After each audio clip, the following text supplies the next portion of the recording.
Friends, welcome back to my YouTube channel. आपका मेरे YouTube channel में बहुत बहुत अभिनंदन है, हार्दिक स्वागत है। आज 22 फरवरी 2022 को जो सुप्रीम कोर्ट ने एक निर्णय दिया है बैंक के पक्ष में, केस है पंजाब नेशनल बैंक के विरुद्ध, जिसमें याचिकाकर्ता की हार हुई है और बैंक की जीत। इस केस में किन किन इश्यूज पर चर्चा की गई है, क्या क्या तर्क दिए गए हैं और अंत में सुप्रीम कोर्ट ने क्या निर्णय दिया है, इन प्रश्नों के उत्तर देने का मैं आपको प्रयास करूंगा। अभी तक ये देखा गया है, कंज्यूमर प्रोटेक्शन एक्ट के अंतर्गत हमारे तमाम कस्टमर्स कुछ छोटे बड़े इश्यूज पर भी कंज्यूमर कोर्ट्स में चले जाते हैं। अब तो ये 3 लेवल पर डिफरेंट कमीशंस बन गए हैं: district commission, state commission and national commission. तो इनमें वाद दायर कर देते हैं और कुछ कस्टमर्स हमारे बैंक के ऊपर दबाव बनाने का प्रयास भी करते हैं इन गतिविधियों के माध्यम से, जिससे कि बैंक उनकी अनुचित और उचित मांग को उनकी मर्जी के हिसाब से स्वीकार कर ले। लेकिन इस केस के निर्णय ने बैंकों को बड़ी राहत दी है। बैंकों के लिए ये बड़ी राहत देने वाला सुप्रीम कोर्ट का निर्णय है। इस केस को समझने की प्रयास करते हैं, समझने की कोशिश करते हैं कि इसमें क्या इश्यूज इन्वॉल्व हैं। 3 मेन बिंदु हैं जिन पर फोकस किया गया है। पहला, बिजनेस टू बिजनेस ट्रांजैक्शन। दूसरा, सेवाओं का उपयोग फॉर कॉमर्शियल पर्पस।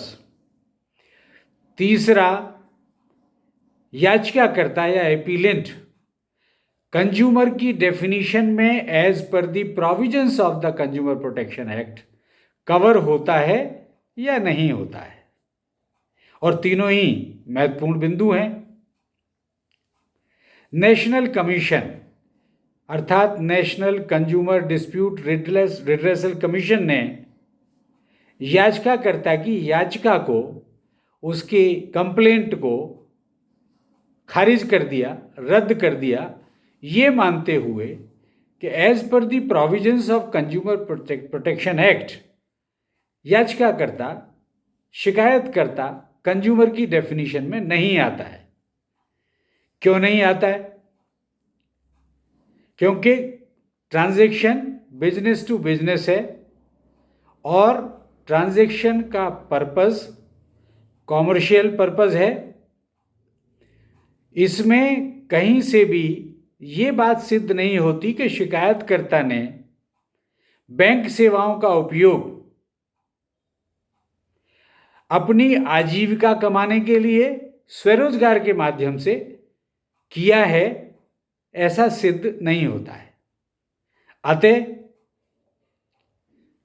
वो कंज्यूमर की डेफिनेशन में कवर नहीं होता है। और जब वो कंज्यूमर की डेफिनेशन में कवर नहीं होता है तो निर्णय भी उसके विरुद्ध गया और सुप्रीम कोर्ट ने इस निर्णय के माध्यम से ये स्पष्ट कर दिया कि ऐसे ट्रांजैक्शंस में किन परिस्थितियों में कंज्यूमर की डेफिनेशन में कंप्लेनेंट, एपीलेंट कवर होता है या नहीं होता है। प्रेजेंट केस में श्रीकांत जी मंत्री,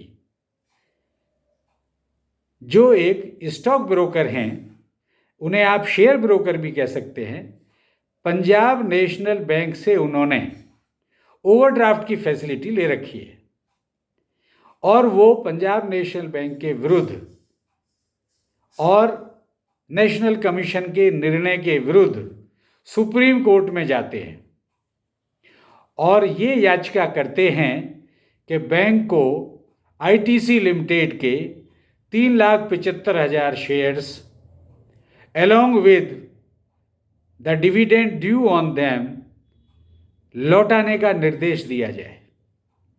सुप्रीम कोर्ट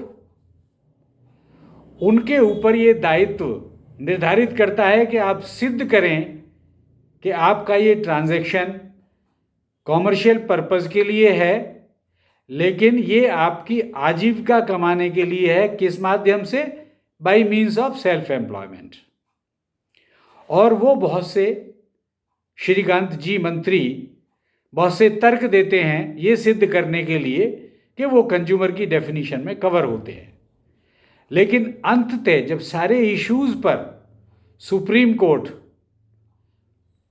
पूरा गौर करते हैं, उनको एग्जामिन करते हैं, तो ये पाते हैं कि ऐसा नहीं है। ट्रांजैक्शन बिजनेस टू बिजनेस है, purpose of the transaction commercial है, और ये कहीं से सिद्ध नहीं होता कि ये बैंक सेवाओं का उपयोग अपनी लाइवलीहुड कमाने के लिए थ्रू सेल्फ एम्प्लॉयमेंट है। और जब ऐसा सिद्ध नहीं होता है तो श्रीकांत जी मंत्री कंज्यूमर की डेफिनेशन में as per the provisions of the act cover नहीं होते हैं, अतः उनकी ये अपील रिजेक्ट कर दी जाती है।